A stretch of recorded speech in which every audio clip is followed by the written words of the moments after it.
It's been a little over 1 year since I left the US and moved to the UK, so I thought it was time to make an update video to my original I'm moving to the UK video that completely blew up. So I'm going to go through all the reasons I said I wanted to move here originally from that video and see how I feel about them a year later. So the first update before we dive in is that at the time of the video I was living in Brighton, which we only ended up living there for about a month or so before I found a job in London and ended up moving here. So if you want to know what the London cost of living is like or want to see an apartment tour, check out all my London videos in my UK playlist. So the first pro I listed of moving from the US to the UK is the working culture. This is something I've always disliked about America and American culture. We just focus our entire lives around work, and I really want to focus it on living and enjoying my life. At my current job, I'm full-time, and that means only working 35 hours a week, which is just so crazy to me. In the US, it's always 40. I also get 25 vacation days a year to use as I please, 8 public holidays, and 7 days of being closed between Christmas and New Year's. I mean, technically it's 10, but 3 of those are already public holidays. So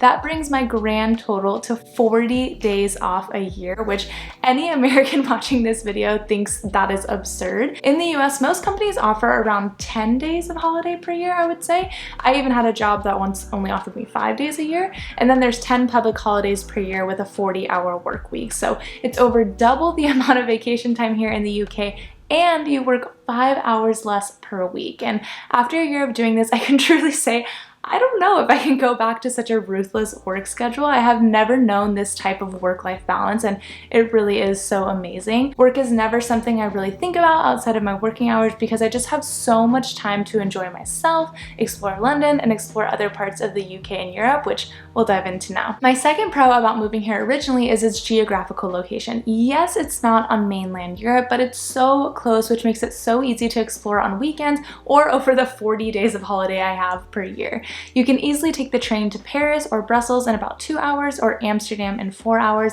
Of course, tons of train opportunities around the UK, like up to Scotland, over to Wales, or just other parts of England. And then nearly any flight like anywhere in Europe is less than 3 hours away, and it's extremely cheap. Just in my 1 year of living here, I've gone to Scotland, Ireland, Germany, Netherlands, Belgium, Austria, Hungary, Slovakia, Denmark, Sweden, Portugal, France, Romania, and Italy. I mean, come on, you could never visit that many countries on quick weekend or even week-long trips if you lived in the States. You probably couldn't even visit that many states in a year with how massive it is and how many vacation days you get. So after a year living here, I can say that the travel opportunities lived up to exactly what I was expecting or hoping for when I moved here. And again, the best part is that I live here, so there's no rush. If I know at some point I really want to go to Portugal for a few days, I'll just set a flight tracker and buy it whenever it gets cheap. But when you're trying to squeeze everything in on a vacation because you're flying all the way over from the States, you don't really have the flexibility to get things for cheap or really take your time. So again, I couldn't have asked for more when it comes to travel opportunities living here in the UK. My third point in my original video was that even though the UK is small, it has so much to offer, from the stunning white cliffs and beaches in the south to ancient history and architecture like Bath or Stonehenge, to cozy countryside villages in the Cotswolds, to the beautiful hikes in the Lake and Peak District. I mean, the UK is small, but it pretty much has everything you could want to have within the country that you're living in. And since I'm from the States, which is obviously huge, it's nice that you can practically go anywhere in the country within just a few hours while there's still so much diversity. I mean, I'm from LA, so Southern California, and my sister used to live in Northern California, so the same state, and it was an 11-hour drive just to visit her, which is just unfathomable here in the UK, or honestly anywhere in Europe in general. So I love what I've seen so far in the UK, and I can't wait to explore more in the next year. My fourth point was not having to drive everywhere in the UK compared to the US, and I know that this does only apply to the bigger cities, since in the countryside you would still need to have a car here in the UK, but honestly in the US there are only a handful of cities, like maybe New York, Chicago, and Boston, where you don't need a car to live. You absolutely need one everywhere else in the States, and I love the fact that I can just hop on a train, tube, bus, just to get anywhere and not really have to think about getting from point A to point B or parking or paying for gas. It genuinely makes my life less stressful and my commute more enjoyable because I just get to relax while I'm doing it. And this also goes hand in hand with the walking culture, which a lot of people commented about on my original video, because walking culture does not exist in the US. It's super weird to walk to the store, or really like anywhere for that matter. People will stare at you as they drive by, whereas here like walking is the norm. So I feel healthier and I get to see a lot more of my city, which I really enjoy. So again, a year later, I am still loving the fact that I don't have to drive. I just walk or use public transport. I do wish the public transport was a little bit more affordable, but I won't get into that. And those were my main points in my original video about why I wanted to move here. And like I said in each point, they each stand true a year later. But of course, there are some cons to living here that I've discovered over the past year too, so I feel like I do have to share those to make it fair. The first and most important in my opinion is the weather.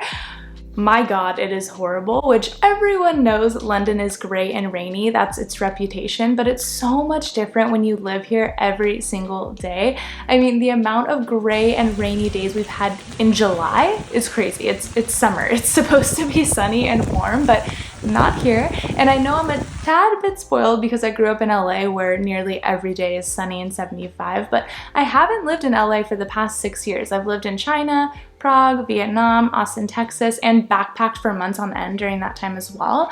And I gotta be honest, this is my least favorite weather out of anywhere I've lived. In the winter, the sun would set at 3 p.m. I'm not even kidding. It was so depressing. So that is a huge con for me and something people should consider when looking to move here. And the other major con after a year of living here is the cost of living, and then to take it a step further, the low salaries. Like, I knew right when I moved here it was going to be expensive because I have never paid such high rent, especially for such a tiny space, but I wasn't really prepared for everything else, like bills, public transportation, eating out, doing anything fun.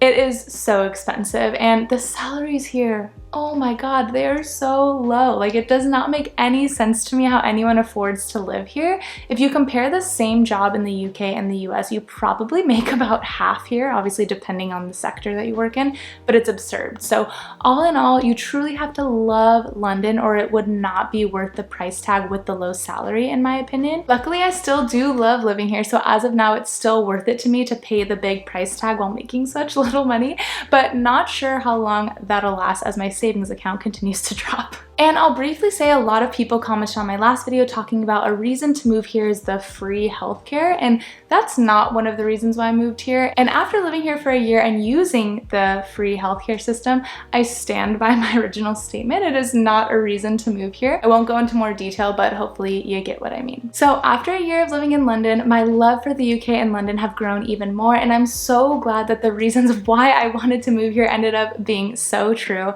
I'm so excited for this next year. We'll be moving into a larger apartment in a different area, so make sure to subscribe so you don't miss out on my new apartment tour. And now let's take a look at some UK culture shocks just to see if you could adjust to living here.